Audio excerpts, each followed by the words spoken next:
ചിന്തിപ്പിക്കുന്ന ചില സന്ദേശങ്ങൾ. 1.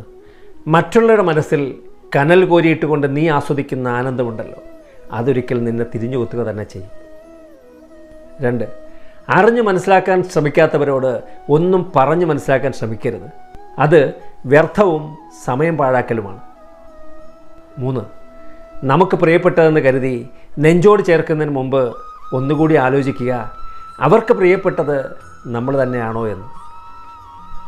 4. ആരോഗ്യമുള്ള ശരീരം, സ്നേഹമുള്ള മനസ്സ്, ശാന്തമായൊരു ഭവനം, ഇത് 3 പണം കൊടുത്ത് വാങ്ങാൻ കഴിയുന്നതല്ല, അവ കഷ്ടപ്പെട്ട് സമ്പാദിക്കുക തന്നെ വേണം. 5. കൂടുതൽ ഉറങ്ങിയാൽ സമ്പാദിക്കാൻ കഴിയില്ല, അതുപോലെ കൂടുതൽ സമ്പാദിച്ചാൽ ഉറങ്ങാനും കഴിയില്ല. ഉണർന്നിരുന്ന് ചിന്തിക്കുക. നന്ദി, നമസ്കാരം.